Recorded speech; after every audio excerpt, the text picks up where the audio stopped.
What's up, YouTube? This is Buckshot33, aka Boston Chris, back with a brand new video. So here we are, one day after Comic Book Wednesday. I'm getting a little bit better at trying to get my videos more consistent as far as keeping them as close to my haul as possible. Last week I was dead on it. I was right on the money. And this week I'm one day out just because I got a little bit busy yesterday. Can't help it. Sometimes with life, things happen. But I'm here. I'm ready to do my video. I got some new books to show you guys. And I'm wearing my shirt that I got for Father's Day from my daughter. I wore it on Father's Day, and it's just a Guardians of the Galaxy shirt where they kind of go ahead and list everybody off. It says, you're as cool as Star-Lord, as smart as Rocket, as strong as Drax, as protective as Groot, and you're my favorite defender. Really, really nice shirt. Really cool. So I'm happy about this. And I figured I'd just show it off just because, even though Allie is almost 3 months old, which is really cool, she'll be 3 months in a couple days, just figured I'd wear it just for her. So one day when she's older and she said, "Oh, you wore the shirt?" Like, yep, I wore the shirt. So anyway, on to the comics. Enough family stuff for now. So starting it off, we're going to go with one of my, just pickups every month. This is what one of the books I love. This is, oh wow, that's some bad glare. All right, here we go. Green Lanterns, number 26. Great series. One of the, best Rebirth series that's out there. Definitely one worth picking up, one worth reading.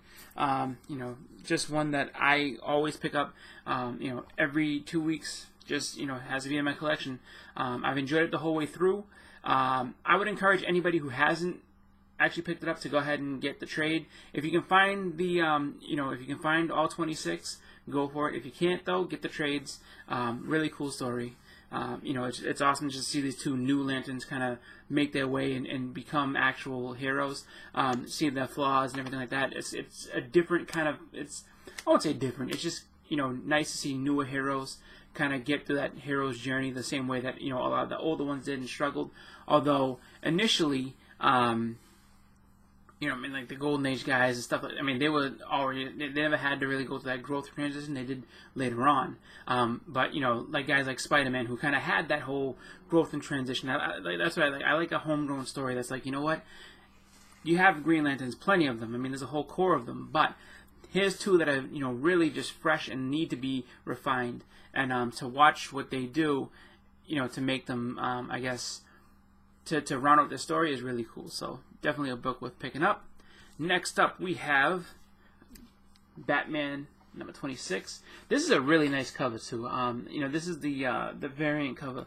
The original cover was really nice. I don't have many Poison Ivy covers, and I just saw this and I was like, you know what, this is pretty, so I'm going to pick this up. Another really great series. Definitely worth picking up in trade, and if you have the chance to get the issues. I know the issue number 24, which is the proposal issue. I'm not going to say to who. If you don't know by now, it's, you're either not reading it, and I'm not going to spoil it for you, or you just are behind in your reading and you need to get to it. But issue number 24 is a tough one to find. So I would say, another one, pick them up in trades. If you can find all of them up to this point, go for it. But really solid story. That's a really solid Batman, and definitely, that's one of the better Rebirth titles that's out. Sticking with DC, next up we have Injustice number 5. I'm a little behind because I did not read Injustice number 4 because I couldn't find it. I don't know if something key or clutch happened in that issue, or if it's just one of those things where my shop just, only ordered a certain amount and didn't quite have enough for everybody. Who knows? I'm sure if I really went hunting, I could find it. I don't think it's probably that tough. But if it is a key, something like that, let me know, just because I have no idea. I was enjoying the first 3 issues. I wanted to get to that 4th one, and I missed it. So, fortunately, I had to skip over it, and I have number 5. If need be, I can go to eBay and try to see if I can get it so I can, keep the run going, keep it complete. Next, we have another book that I've had really good, experience with, and that is 7 to Eternity. This is number 7.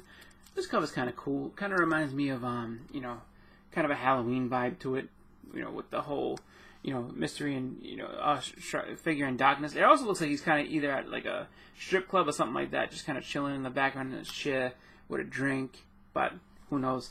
Anyway, pretty good story, definitely worth picking up. You know, if you can find, you know, the first issues of the series, like number 1 is kind of pricey. You know, if you can find them all in first print, go for it. If you can't, you know, find them however you can. But definitely a cool story, definitely worth picking up. Next up is a book that I'm taking a chance on. And when I say that, it's just that I know this book because there was one from back in the day, and you know, there was one from back in the day where you know, they had done this series, and Marvel has a tendency to do these series, you know, kind of like a, you know, little small little miniseries of books from time to time, and you know, the first run of it is really good, and then the second one just crashes and burns. So if you guys can't tell, I'm talking about Deadpool Kills the Marvel Universe. This is Deadpool Kills the Marvel Universe again. This is the variant. The original cover was alright, but I mean, I got the variant for the cover price. It's probably not even, this is probably just like cover 2 is not even, I think, 1 in 10 or anything crazy like that. But I picked it up, and I'm giving it a shot because the first one was kind of cool.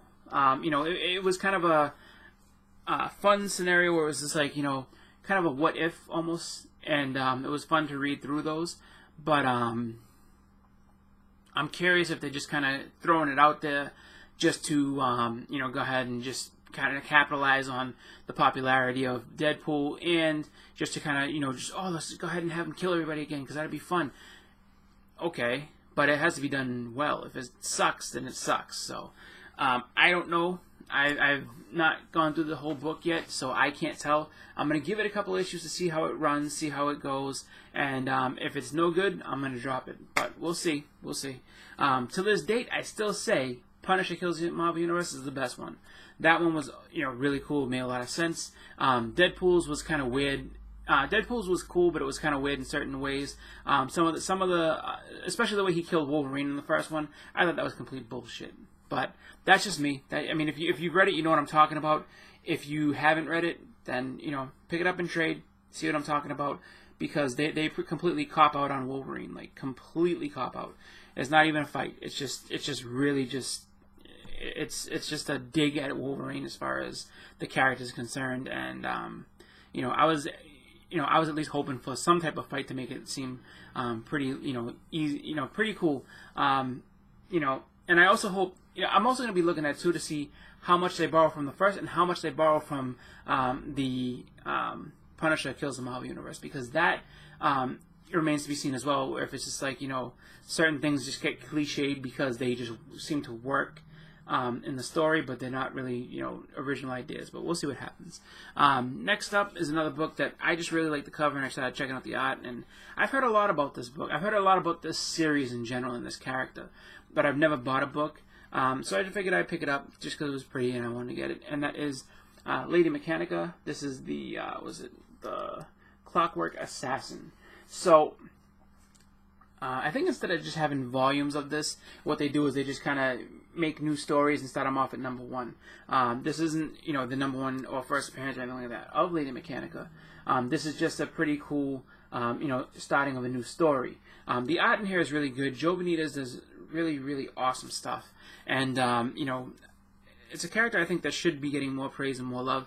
But, you know, she's known in the indie circles. Like, if you watch Merc with a Mouth and Rob Wise Guy 82, they'll tell you all about how great she is. You know, really, really cool art, really cool character. So I figured I'd give that a shot as well, just because, you know, the story I think should be pretty good. If it's not, the art really does stand out. So it's kind of a, you know, catch-22. If it's not that great as far as story is concerned, there's some really nice art to kind of tide me over.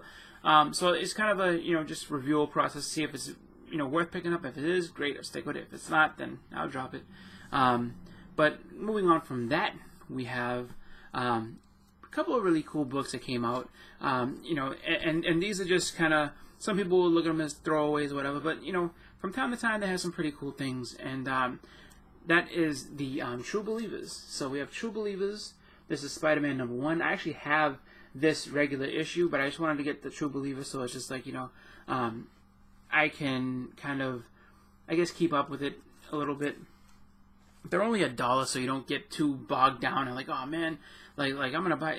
Sometimes I just buy the titles that I like. I don't really try to get every single True Believer out there. I don't think that there's gonna be this huge run of True Believers where you're gonna sell a lot of it and get like hundreds of dollars for it. But who knows? Maybe I'll be wrong. I don't know. But I mean, pretty much these are just. I always thought of them as kind of promotional books.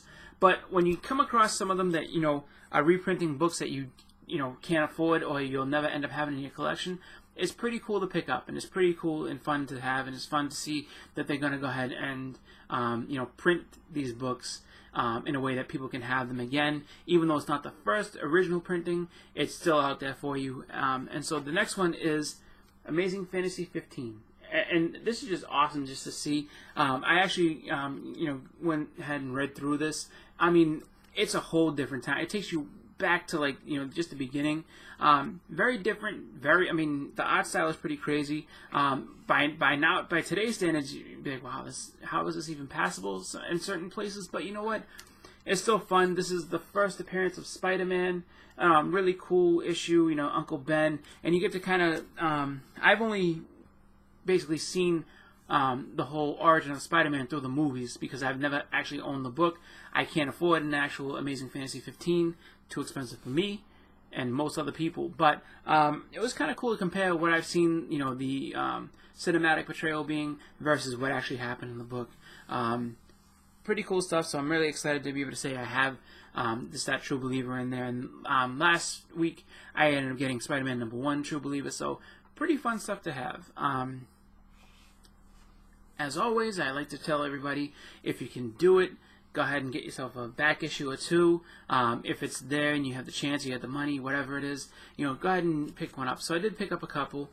These ended up coming actually through the mail. So this one's kind of cool. It's a Bronze Age book, and it is Marvel Premiere number 18. This is the This is, I think, the 4th appearance of Iron Fist. And it's the origin of Iron Fist as well. So you actually get to meet Harold Meacham in this book. Joy Meacham, her first appearances in this book. It's pretty cool to have. And I have a couple of other ones. Like I have his second appearance. I have a couple of, later on down the line, I have, I think, 24 and 25. I have number 22 as well. So I have a pretty good, I would say about half of the run, minus the really expensive 15 and a few other ones here and there. I'd like to complete that run at some point because, it's kind of cool to have the original Iron Fist story. But, really just a cool book to pick up, so I was happy to have that. Next up, we have, this is one that kind of lives on in infamy, if you know the story behind it. If you guys are familiar with Jared Osborne, he does a lot of, he used to work for Marvel. He is a good friend of the All About Comics crew. He's been on their show. They've talked with him numerous times. Really awesome, down-to-earth guy, and so he has a story. It's a really good one. If you're in the Facebook group, he's gone ahead and said the story back in the day and just, gone on about it. He actually did a video, I want to say last month about it, which is really, really cool. So this is just kind of a really funny book to have. And it is G.I. Joe number 119. And so the significance of this book, it's not the Snake Eyes versus Snake Eyes thing. That's, just kind of cool cover and everything like that. But in the book, and I'm not going to open it and show because, I just really don't feel like getting into it like that. But it's known as the Cobra Salute. So, in the book, pretty much first panel in, there's Cobra giving the bird to G.I. Joe, flipping him off. And it's just that was just kind of unheard of at the time because G.I. Joe, at this point still, this is 91, I think? Yeah, 1991. This is still on television, syndicated for children. And in the comic, you have this guy flipping off the Joes. It's pretty cool. So definitely a cool, cool book to have in my collection. Kind of a, fun one that you can tell the story about and just kind of show off here and there. So definitely, a good book to have and a fun one. And on top of that, it helps me complete more of my G.I. Joe run, which I've kind of, strayed away from a little bit. But that's been my haul. That's everything I have for this week. So I want to go ahead and, everything I picked up this week at the shop. I do have a mail call that I have to go ahead and unbox for everybody, and I'll be doing that pretty soon. So I want to thank everyone for watching. Again, this has been Buckshot33, aka Boston Chris. I want to say to everybody, I hope you had a happy 4th. I hope everybody has a great rest of their week. As we're heading towards the weekend, have a great weekend as well. I'm out. Have a good one.